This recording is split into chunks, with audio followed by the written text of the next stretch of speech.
J'ai toujours été émerveillé par le regard et les sourires des bébés. Bien avant l'apparition du langage verbal, on peut avoir avec eux une communication d'une intensité et d'une authenticité qui n'existe plus entre adultes. Avec mes 2 premiers enfants, j'ai adoré cette période. Pour certains pères aussi, c'est un immense plaisir de donner le biberon, de faire la toilette, de serrer son enfant contre soi, de sentir son odeur et la douceur de sa peau, de lire autant d'intelligence, de profondeur et de malice dans ses yeux. Avec Boris, mon 3e enfant, cette magie de l'éveil à la relation et à la communication semblait éteinte. C'était difficile de capter son regard et de jouer avec lui comme je l'avais fait avec son frère et sa sœur. Mais il n'était pas agité, et les 6 premiers mois, avant le sevrage maternel, je me disais que ça devait être son tempérament, qu'il était bien avec sa mère et que cela viendrait plus tard.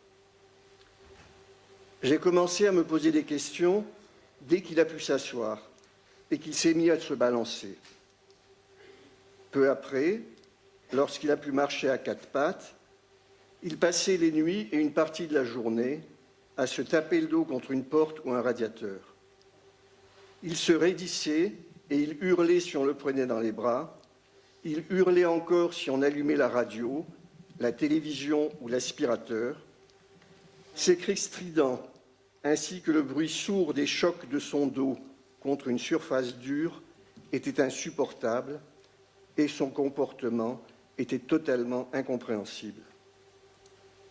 Tout avait été si simple et si naturel avec nos 2 premiers enfants. Pourquoi Boris n'évoluait-il pas comme les autres? Le doute et l'inquiétude s'installaient dans mon esprit. Au-delà des problèmes concrets de la vie quotidienne avec un enfant autiste, je vivais très mal l'impossibilité de retrouver avec Boris cette complicité des regards et la chaleur apaisante du corps d'un petit enfant lové dans mes bras. Bien avant la découverte du miroir, ce sont probablement ces échanges de regards et de sourires qui permettent à l'enfant de se sentir exister, aimé, reconnu. Mais c'est aussi ce qui permet à un père de créer pour son enfant un lien qui ne peut jamais avoir l'immédiateté charnelle du lien maternel.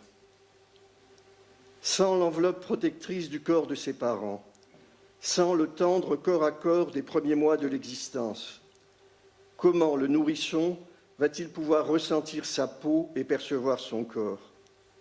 Comment des parents peuvent-ils vivre leur parentalité avec un enfant qui refuse les contacts, aussi bien visuels que physiques? Avec Boris, comme avec tous les autistes de Caner, il n'y avait jamais de corps à corps en un mot, seulement du corps désaccord. J'étais de plus en plus inquiet. Je percevais que quelque chose n'allait pas, mais je n'en parlais à personne. Je me demandais ce que j'avais pu faire de travers pour que mon fils soit comme ça. Je pensais à une cousine qui souffrait d'arriération mentale ou une arrière-grand-tante dont on avait raconté qu'elle souffrait d'épilepsie. Je repensais aux années folles de ma jeunesse, pendant lesquelles j'avais eu de très nombreuses aventures. Je craignais d'avoir attrapé alors cette mystérieuse maladie dont on commençait à parler et de l'avoir transmise à mon enfant. Bref, je me sentais coupable et cela rendait la situation encore plus pénible. D'une certaine façon, et sans jamais en avoir entendu parler, je raisonnais comme ces psychiatres du XIXe siècle qui affirmaient que les troubles mentaux étaient une tare produite par des abus d'alcool ou de sexe. Mon arrière-grand-tante épileptique avait d'ailleurs vécu toute sa vie enfermée à la maison, car sa maladie était considérée comme une tare, et ses parents craignaient que leurs autres filles ne trouvent pas de mari si quelqu'un les voyait un jour en crise. Mon sentiment de culpabilité était vraiment trop lourd à porter. Après tout, c'était peut-être bien ma femme la fautive.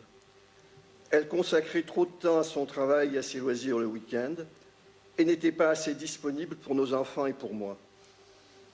C'était sans doute de cela que souffrait Boris, encore davantage que son frère et sa sœur. Et puis, Boris était-il vraiment mon fils?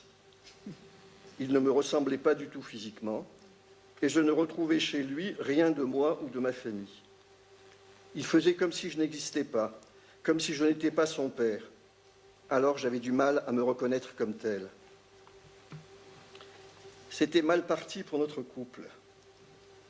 Tenter de me défausser de mon sentiment de culpabilité sur ma femme ne faisait pas avancer les choses. Mais quand on souffre, on a besoin d'en trouver la cause ou, encore mieux, de trouver un coupable. Et on prend ce qu'on a sous la main. Toute l'histoire ancienne ou moderne de tous les peuples de la Terre est jalonnée par des cadavres de boucs émissaires. L'histoire récente de l'autisme nous montre qu'à présent, ce sont les psychanalystes qui ont été choisis par certaines associations de parents pour porter le lourd chapeau du coupable.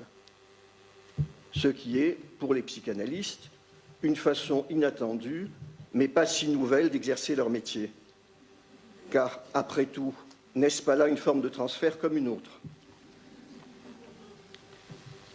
Pour ce qui me concernait, j'avais, à tort ou à raison, une bonne opinion sur la psychanalyse. Alors, quand Boris avait un peu plus d'1 an, quand il devint évident pour moi que ses troubles n'étaient pas passagers, qu'il était en grande difficulté, et moi aussi, je n'hésitais donc pas à aller chercher de l'aide chez une psychanalyste. Elle me conseilla d'amener Boris en consultation chez un pédopsychiatre renommé, le professeur François Ansermet. Après avoir fait réaliser les examens médicaux d'usage, celui-ci confirma mes craintes.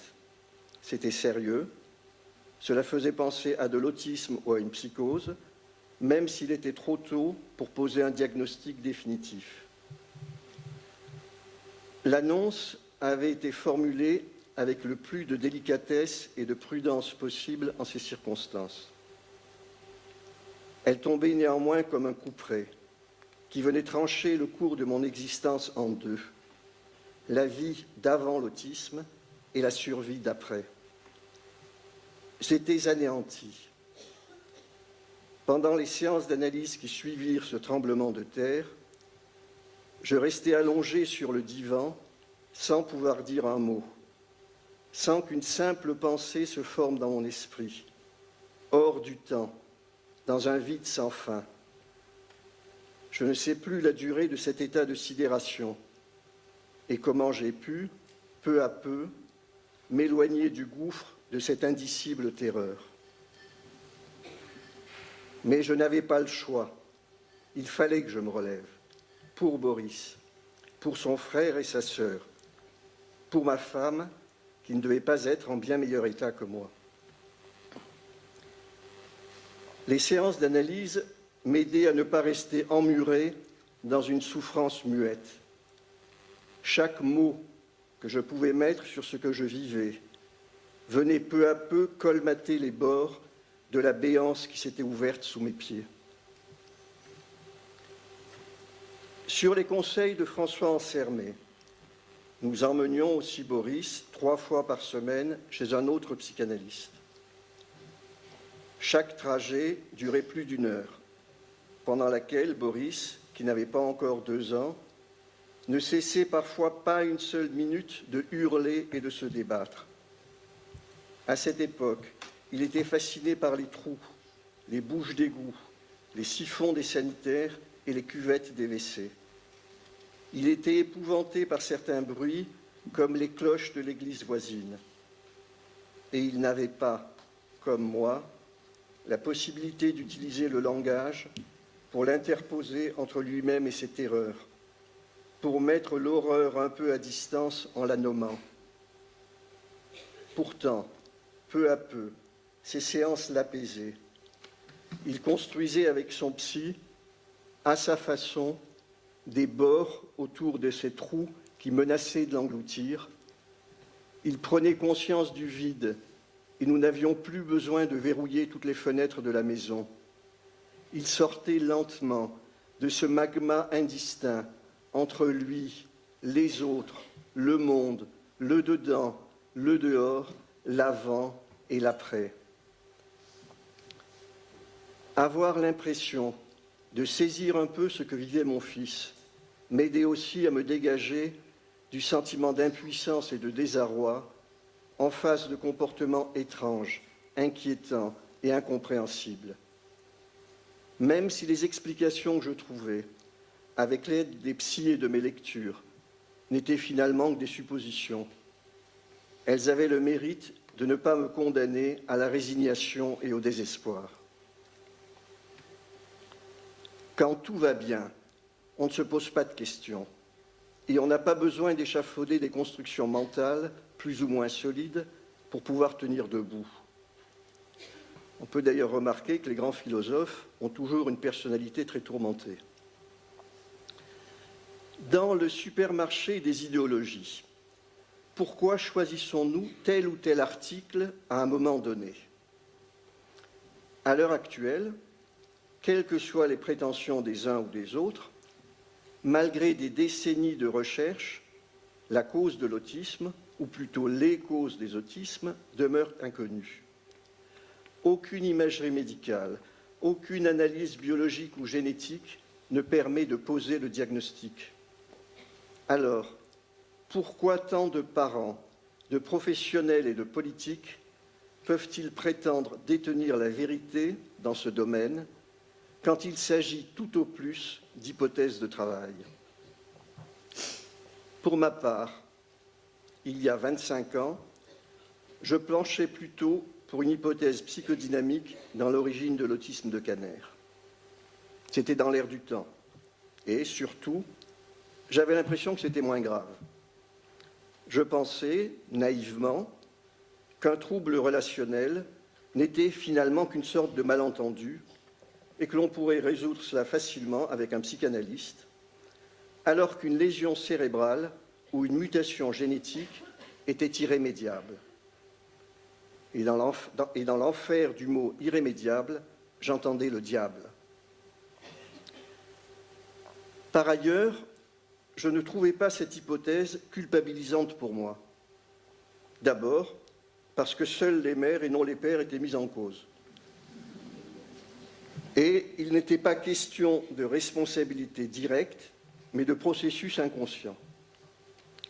Je trouvais au contraire l'hypothèse génétique ou neurologique bien plus culpabilisante et angoissante. Car là, nous nous serions sentis, ma femme et moi, encore davantage responsables du défaut de fabrication. De plus, comment envisager dans ce cas d'avoir un autre enfant et que dire plus tard à ses enfants, neveux et nièces, au moment où ils demanderaient s'il y aurait un risque familial pour leur descendance? Aujourd'hui, je pense que nous choisissons tous les explications qui nous arrangent. Et je n'exclus plus aucune hypothèse. C'est un peu comme en politique. Par exemple, quand on a en soi un besoin de haine, on choisit les idéologies qui légitiment l'exclusion de l'autre et le recours à la violence. Dans le monde de l'autisme également, je m'amuse un peu à dénicher ce qui a bien pu motiver tel ou tel choix idéologique. J'ai de plus en plus tendance à penser que le choix d'une approche plutôt qu'une autre dépend bien davantage de la personnalité des intervenants que d'un choix rationnel. Les méthodes très directives satisfont ceux qui sont à l'aise dans des rapports d'autorité où ils peuvent parler et décider à la place de l'autre et qui ne supportent pas l'incertitude ou la contradiction.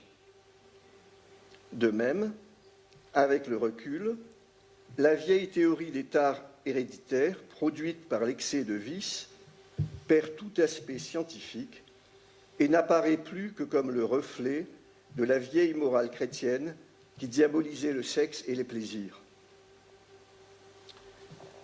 Que dire de ceux qui rejettent a priori toute influence de l'environnement dans les causes de toutes les formes d'autisme? Cela me fait penser à ces recherches pendant des décennies pour essayer de trouver le gène ou l'anomalie cérébrale des criminels. Curieusement, les arguments étaient les mêmes que pour les autistes. Davantage de risques de criminalité dans une famille dont un des membres a déjà été condamné, encore plus pour des jumeaux, et le summum pour des jumeaux homozygotes. J'aurais tendance à penser que le but de ces recherches était avant tout de démontrer que les criminels n'ont rien de commun avec nous, qu'ils sont en quelque sorte d'une autre espèce et qu'il n'y a aucun risque pour nous de basculer dans le crime, même si nous nous délectons de litres d'hémoglobine dans nos films préférés. Chacun se rassure comme il peut. Quand on a besoin pour cela de certitudes, mais qu'on ne peut plus les trouver dans la religion, on va les chercher dans la science. Loin de moi, pourtant, l'idée de minimiser l'apport des recherches scientifiques. Deux d'entre elles m'ont marqué et ont contribué à mes conceptions actuelles sur ces questions. Celle de Marie-Christine Laznick et celle de Jacqueline Nadel. J'ajouterai aussi les expériences de Temple Grandin avec la trappe à bétail. Dans un article de la revue Nature de 2013, Warren Jones et Amy Klein rapportent les résultats de leurs recherches qui remettent en question une vieille idée reçue sur le regard des personnes autistes. Ils établissent que chez les nourrissons, qui seront plus tard diagnostiqués autistes, l'attention visuelle est bien présente au début, mais décline de 2 à 6 mois. Il me semble que ces observations devraient amener à s'interroger à nouveau sur la part de l'inné et celle de l'acquis dans l'autisme. Voici déjà quelques années. J'avais été impressionné par le travail de Marie-Christine Laznick à partir de films familiaux. Je me souviens en particulier d'une séquence avec un bébé qui sera par la suite diagnostiqué autiste. Il était complètement absent lorsque sa mère s'occupait de lui.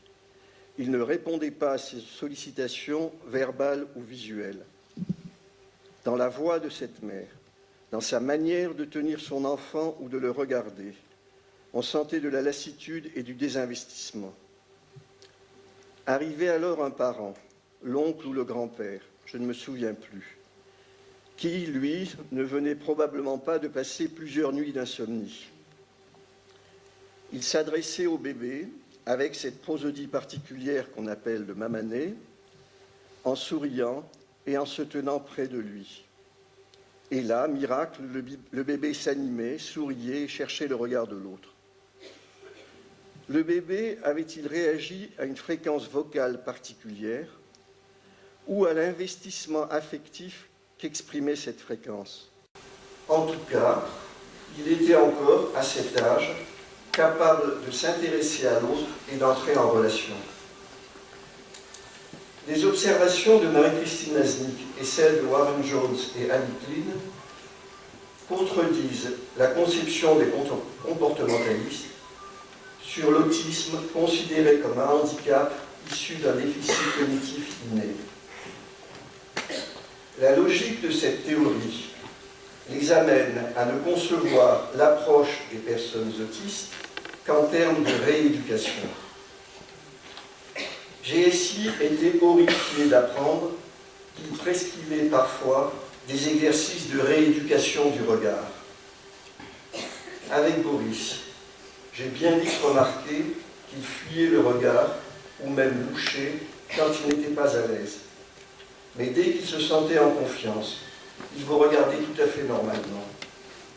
Un peu comme réagissent les personnes très timides ou les adolescents mal dans leur peau. Viendrait-il à quiconque l'idée d'envoyer les adolescents et les timides chez un orthoptiste?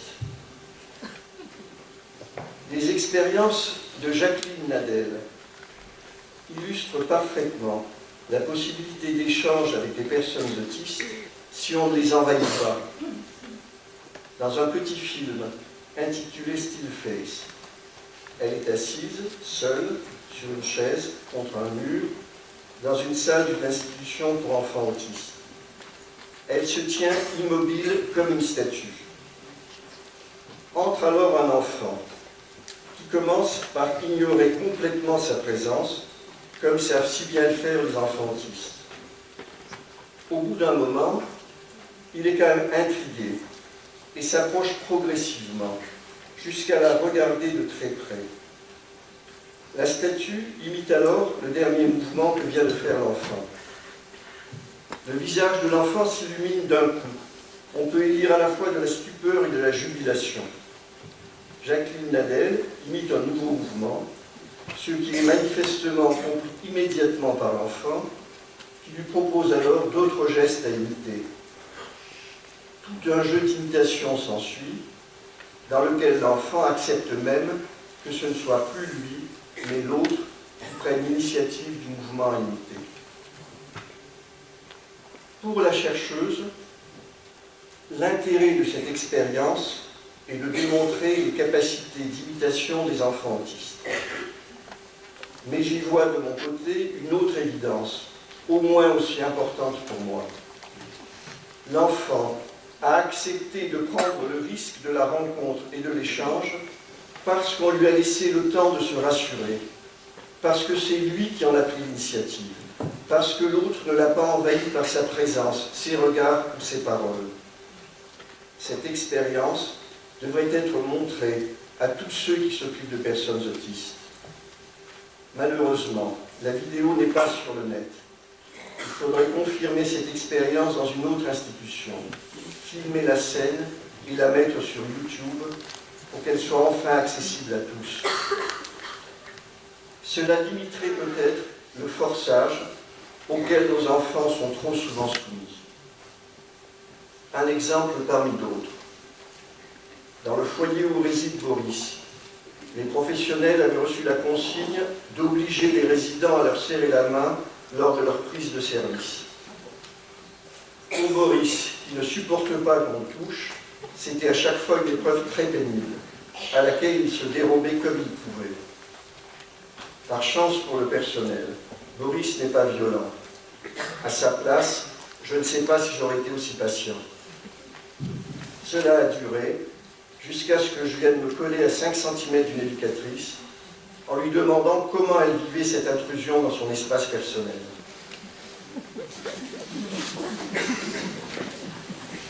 À première vue, les expériences de Jacqueline Nadel et celles de Marie-Christine Nasnik semblent contradictoires. D'un côté, c'est la position en retrait de l'adulte qui permet à l'enfant de venir vers lui. De l'autre, c'est l'expression joyeuse de l'affect d'un proche qui ranime le bébé. Je m'explique cette différence de réaction par la différence d'âge. Chez le bébé, la structure autistique n'est pas encore installée. Et c'est d'ailleurs pourquoi les progrès peuvent être si importants en cas d'intervention très précoce. D'un autre côté, les conclusions que je tire des expériences de Jacqueline Nadel sont-elles démenties par la célèbre expérience de Temple-Grandin avec la trappe à bétail? Celle-ci raconte, dans ma vie d'autiste, le sentiment d'apaisement que lui procurait la contention dans la trappe qu'utilisait sa tante dans son élevage de bovins. Au point qu'elle s'était ensuite bricolé elle-même un dispositif semblable dans sa chambre d'étudiante. Temple-Grandin nous livre l'explication de cette contradiction apparente. Je cite, « J'ai demandé à ma tante Anne la permission d'essayer moi-même la trappe à bétail. Anne a tiré la corde qui tirait les parois de la trappe pour les rapprocher. Je sentais leur pression ferme sur mes flancs.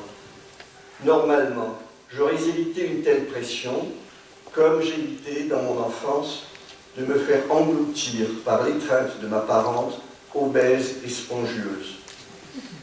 Mais dans la trappe à bétail, le repli était impossible. Le résultat était à la fois stimulant et décontractant. Mais, et c'est le plus important pour une personne autiste, c'est moi qui étais maître à bord. Au lieu de me faire avaler par une parente trop affectueuse, je pouvais diriger Anne pour qu'elle applique le niveau de pression adéquat. La trappe de contention me soulageait de mes crises de nerfs. Pour moi, ce qui est en jeu dans cette expérience, comme dans les anciennes terreurs de Boris avec les trous, comme dans sa recherche autrefois de surface dure pour tapoter avec la main ou se taper le dos, c'est le besoin de bords solides pour tenter d'échapper à des angoisses de morcellement ou de liquéfaction. Mais c'est aussi probablement parce que la conscience de soi et de son corps n'est jamais bien assurée chez une personne autiste que les contacts corporels sont si souvent problématiques. Quand nous allons nous promener et que Boris ne se sent pas en sécurité, il me tient par l'épaule. Mais il se dégage aussitôt si c'est moi qui essaie de poser ma main sur son épaule. J'ai voulu exprimer cette façon de percevoir l'autisme dans le logo de notre association de parents et d'amis, Autisme Liberté. Malheureusement, on n'a pas les bonnes couleurs sur l'écran. Alors je vais vous montrer ce qu'on a. C'est ça terrible.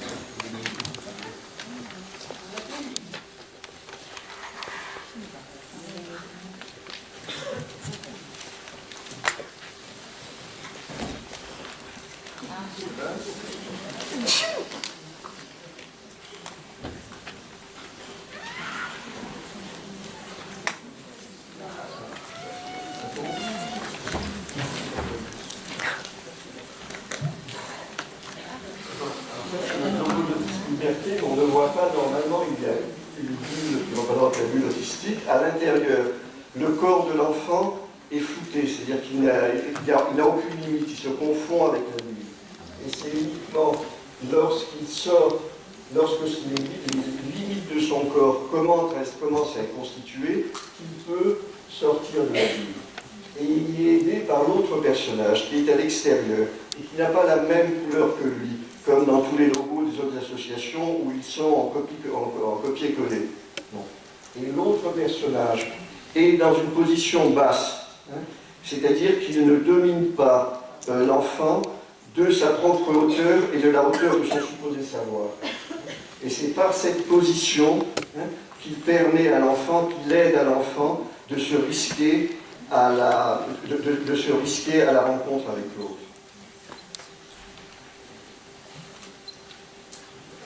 Alors, je ne prétends pas que cette conception de l'autisme soit la bonne, ou encore moins la meilleure.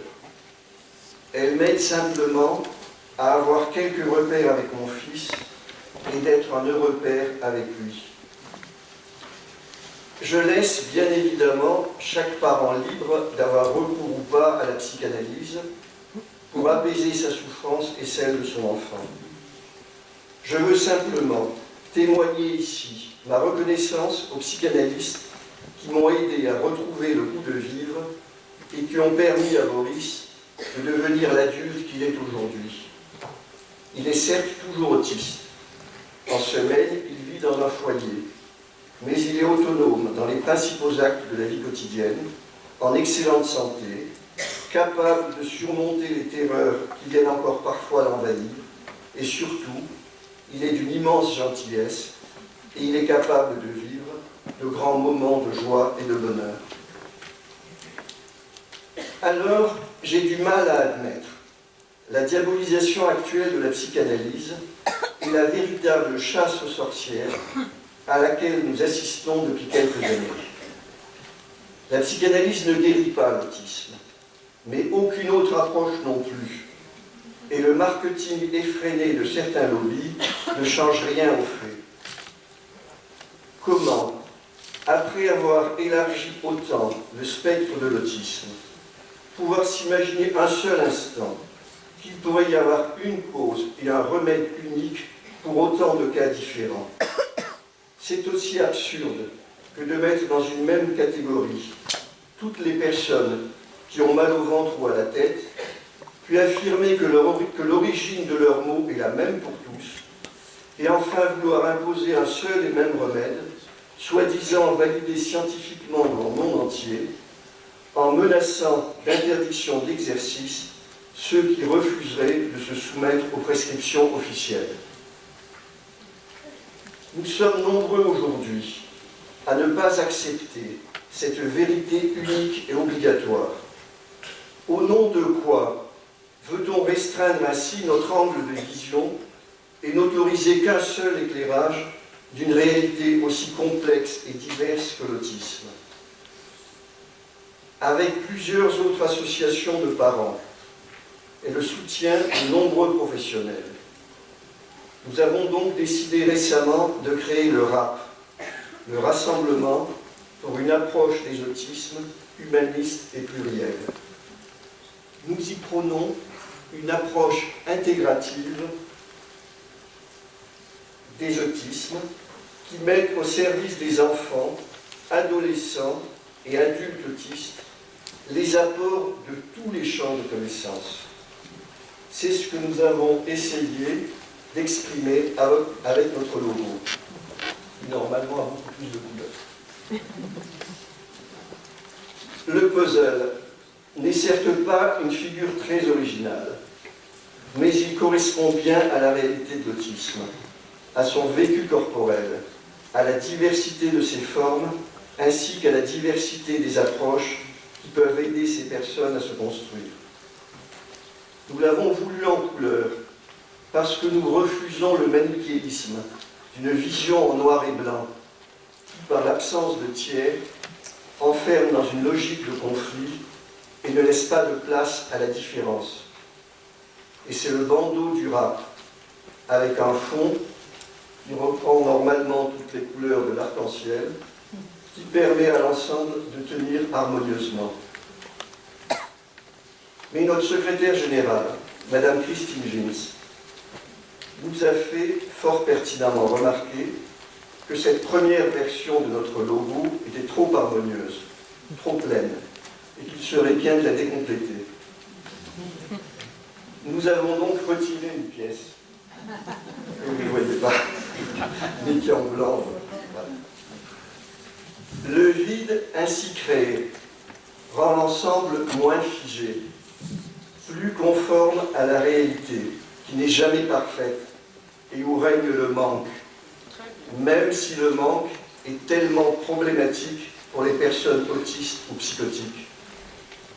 La pièce manquante laisse la porte ouverte pour de nouvelles découvertes, pour d'autres configurations. Elle vous laisse aussi une place, ainsi qu'à tous ceux qui souhaiteront se joindre à nous pour contribuer à construire un monde plus humain et mieux éclairé. Je vous remercie de votre attention.